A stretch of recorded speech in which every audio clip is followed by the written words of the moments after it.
दोस्तों, इस वीडियो में मिडिल ईस्ट की खबरों पर भी बात करूंगा, लेकिन पहले अपने देश की एक बड़ी खबर है जो इस वक्त काफ़ी चर्चा में है, खासकर उत्तर प्रदेश के अंदर।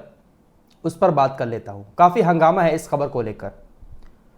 इस शख्स को आप जानते ही होंगे। आज से तकरीबन 1.5-2 साल पहले ये शख्स काफ़ी चर्चा में रहता था। नाम है यति नरसिम्हानंद सरस्वती। चर्चा में अपने अच्छे कामों की वजह से नहीं रहता था, बल्कि हमेशा इसकी तरफ से इस्लाम के खिलाफ बयान दिए जाते थे। कुरान के बारे में उल्टी सीधी बातें कही जाती थी, पैगंबर मोहम्मद सल्लल्लाहु अलैहि वसल्लम के बारे में उल्टी सीधी बातें कही जाती थी। इसी तरह के विवादित बयानों को लेकर यह चर्चा में रहता था। हर रोज इसकी चर्चा होती थी, सोशल मीडिया पर इसका नाम ट्रेंड होता था। लेकिन अब कुछ टाइम से इसकी चर्चाएं बंद हो गई। सोशल मीडिया पर भी इसका नाम बहुत कम लिया जाने लगा। काफी दिनों से यह खामोश था, लेकिन एक बार फिर से इसने प्रॉफिट मोहम्मद के खिलाफ विवादित बयान देकर उत्तर प्रदेश के अंदर बवाल पैदा करवा दिया है। नरसिम्हानंद सरस्वती ने पैगंबर मोहम्मद सल्लल्लाहु अलैहि वसल्लम को लेकर एक बड़ा विवादित बयान दिया है। जो बातें कही है, मैं अपने मुंह से उन बातों को भी यहां पर नहीं कह सकता, जिस तरह की वीडियोस वायरल हो रही हैं। आपने शायद देखा होगा सोशल मीडिया पर इसके इस बयान को। उत्तर प्रदेश से लेकर महाराष्ट्र तक, महाराष्ट्र से लेकर तेलंगाना तक और भी बहुत सारे उत्तर प्रदेश के जिलों में इसके खिलाफ विरोध प्रदर्शन होने लगे। इसकी गिरफ्तारी की मांग हो रही है। अभी तक पुलिस ने इसको गिरफ्तार नहीं किया है। बहुत सारी एफआईआर इसके ऊपर हो चुकी हैं। डासना जो मंदिर है वहां पर ये रहता है। बहुत सारे मुसलमान इकट्ठा होकर मंदिर के पास जाते हैं, वहां पर विरोध प्रदर्शन करते हैं। फिलहाल पुलिस ने मंदिर को चारों तरफ से घेर रखा है। सिक्योरिटी के तौर पर सुरक्षा दी जा रही है। मुसलमानों की मांग अभी भी यही है कि नरसिम्हानंद सरस्वती को गिरफ्तार किया जाए। लेकिन नरसिम्हानंद सरस्वती अभी कहां है, किसी को कुछ नहीं पता है। ऐसी खबरें आई थी कि पुलिस ने उसको हिरासत में ले लिया था, लेकिन अभी तक पूरी तरह से इस बात को लेकर कोई खबर नहीं आई है कि गिरफ्तार किया गया है, हिरासत में लिया गया है या फिर नहीं लिया गया है। फिलहाल उत्तर प्रदेश के मुख्यमंत्री योगी आदित्यनाथ, उनकी तरफ से कुछ बातें कही गई हैं। जिस तरह का माहौल बिगड़ा हुआ है इस वक्त इस मामले को लेकर, उन्होंने कहा किसी भी जाति, धर्म या संप्रदाय के देवी देवताओं, संतों के खिलाफ अपमानजनक टिप्पणी अस्वीकार्य है, लेकिन विरोध के नाम पर अराजकता भी बर्दाश्त नहीं की जाएगी। साफ कह दिया योगी आदित्यनाथ ने कि कोई भी किसी भी धर्म के देवी देवताओं को, महापुरुषों को गलत बोलता है, गलत टिप्पणी करता है, गलत भाषा का इस्तेमाल करता है, तो यह बर्दाश्त नहीं किया जाएगा।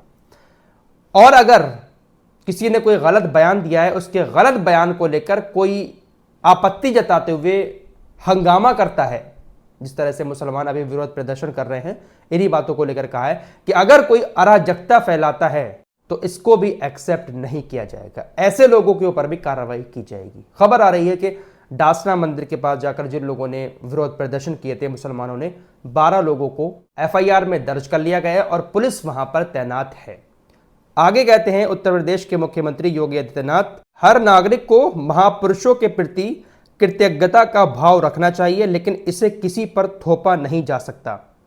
जो भी इंसान महापुरुषों, देवी देवताओं या संप्रदायों के खिलाफ अपमानजनक टिप्पणी करेगा, उसके साथ कानून के तहत सख्ती से निपटा जाएगा, मगर साथ ही विरोध के नाम पर बर्बरता और आगजनी करने वालों को भी परिणाम भुगतने होंगे।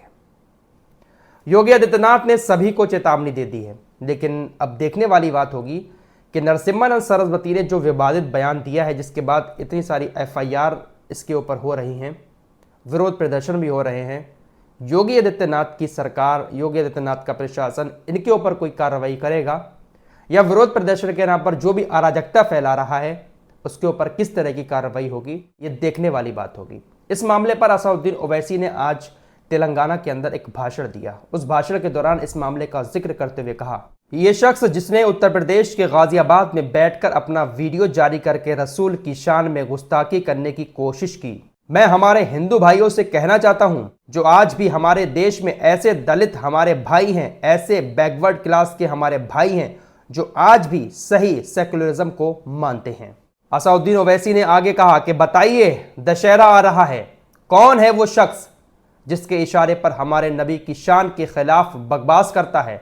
कौन है वो शख्स जो कहता है मैं मोहम्मद साहब का FEG बनाकर उसको जलाऊंगा? बताइए मेरे भाई, आखिर ये नफरत क्यों पैदा हो चुकी है? असदुद्दीन ओवैसी ने RSS के प्रमुख मोहन भागवत और प्रधानमंत्री नरेंद्र मोदी का नाम लेते हुए ये सवाल किए कि आखिर इस तरह की नफरत देश के अंदर पैदा क्यों हो रही है। साथ ही साथ जब शपथ ग्रहण हो रहा था, जहां पर उन्होंने जय भीम, जय मीम, जय तेलंगाना, जय फिलिस्तीन का नारा लगाया था, उन्होंने कहा यह नारा मेरा बिल्कुल सही था और इस नारे को लेकर मुझे कोई अफसोस नहीं है। असदुद्दीन ओवैसी के अलावा जो भीम आर्मी के चंद्रशेखर आजाद है, उन्होंने कहा, अब ये सांसद बन चुके हैं, कि पैगंबर मोहम्मद साहब के खिलाफ बयानबाजी कर धार्मिक उन्माद का षड्यंत्र रचने का प्रयास किया जा रहा है, उसको लेकर सड़क पर आंदोलन और संसद में आवाज उठाएंगे। उन्होंने कहा कि हजरत मोहम्मद साहब का कद इतना बड़ा है कि इस तरह की बयानबाजी करने से उनके ऊपर कोई फर्क नहीं पड़ता, लेकिन जानबूझकर एक धर्म के लोगों को उकसाया जा रहा है ताकि वो सड़क पर आएं और राजनीतिक एजेंडा बने। इन्होंने कहा कि ये सब करने वाले भाजपा के लोग हैं और इन्हीं के इशारे पर इस तरह के काम किए जा रहे हैं, जबकि किसी भी धर्म पर टिप्पणी करने वाले के खिलाफ कार्रवाई होनी चाहिए। तो इस तरह की बातें चंद्रशेखर ने कही हैं। फिलहाल अभी भी नरसिम्हा सरस्वती की गिरफ्तारी नहीं हुई है। वैसे आपको याद होगा, इसका एक चेला भी बना था, वसीम रिजवी जिसका नाम था, वो भी कुरान में बहुत सारे बदलाव करना चाहता था। कुरान की आयतों के खिलाफ उसने मुकदमा भी कर दिया था कि ये आयतें जो हैं वो मारने काटने का हुक्म देती हैं, इसको बदला जाए। बहुत सारी बातें चली थी अब से 2 साल पहले, लेकिन वो कहाँ है उसका भी कुछ अता पता नहीं है कि वो कहाँ है। उसकी तरफ से भी पहले हमेशा लगातार इस्लाम के खिलाफ बयानबाजी होती रही है। तो इस तरीके से किसी के धर्म के खिलाफ बोलकर, बयानबाजी करके, उल्टी सीधी बातें करके न जाने क्या मिलता है। सिर्फ और सिर्फ देश के अंदर नफरत फैलती है, इससे भाईचारा नहीं बढ़ता है। योगी आदित्यनाथ ने जो बातें कही हैं, अगर इन बातों का प्रशासन अमल करता है तो वाकई में कोई किसी के धर्म के खिलाफ नहीं बोल पाएगा। अब चलते हैं मिडिल ईस्ट की तरफ। मिडिल ईस्ट के अंदर तनाव अभी भी बढ़ा हुआ है। ईरान की सेना अलर्ट मोड पर है। इजराइल कभी भी हमला कर सकता है, इस बात का डर ईरान को है, इसलिए ईरान पूरी तैयारी करके बैठा है। हमास के ये जो नेता हैं यहया सिनवार, इनको लेकर इजराइल बहुत ज्यादा कंफ्यूजन में पड़ा हुआ है। इजराइल को समझ ही नहीं आ रहा है कि यहया सिनवार है कहां, जिंदा भी है या फिर नहीं, इजराइल को पता ही नहीं है। खबरें आती हैं कि यहया सिनवार भेष बदलकर गाजा की सड़कों पर घूमता भी है। यहया सिनवार ने फोन का इस्तेमाल करना बंद कर दिया है, किसी भी इलेक्ट्रॉनिक डिवाइस का इस्तेमाल नहीं कर रहा है, वो सिर्फ पेपर पेन का इस्तेमाल कर रहा है। लेकिन पिछले कुछ टाइम से यहया सिनवार से किसी तरह का कोई कांटेक्ट हुआ ही नहीं है, किसी का भी, ऐसी खबरें आ रही हैं। इजराइल कंफ्यूज है कि आखिर ये जिंदा है या नहीं है। लेकिन ऐसा पहली बार नहीं हुआ है, यहया सिनवार पहले भी ऐसे कई बार गायब हो चुके हैं। उनकी मौत की खबरें भी कंफर्म कर दी गई थी, लेकिन फिर वापस आ गए। इजराइल के लिए बहुत बड़ी मुसीबत बने हुए हैं यहया सिनवार। इस्माइल कानी की जो मौत की खबरें चल रही थी कि जो नए चीफ थे हिजबुल्लाह के शफीउद्दीन, उनको हमला करके मारा है, वहां पर इस्माइल कानी भी मौजूद थे। कासिम सुलेमानी के उत्तराधिकारी ये थे। IRGC के एक कमांडर ने उन सारी खबरों को गलत बता दिया और कहा कि उनको एक भी खरोच नहीं आई है, ना वो घायल हुए हैं, पूरी तरीके से सही सलामत हैं और अपने काम में लगे हुए हैं। यानी IRGC के ये जो लीडर हैं इस्माइल कानी, ये कहीं ना कहीं किसी ना किसी प्लान को अंजाम दे रहे हैं, अभी जिंदा हैं, ऐसी खबरें बताई गई हैं। इजराइल के खिलाफ जमीनी ऑपरेशन करने के लिए बहुत बड़ी संख्या में यमनी सैनिक अब सीरिया में चले गए हैं। बहुत सारे यमन के लड़ाके सीरिया पहुंच गए हैं, क्योंकि सीरिया में भी इजराइल बहुत सारे हमले कर रहा है।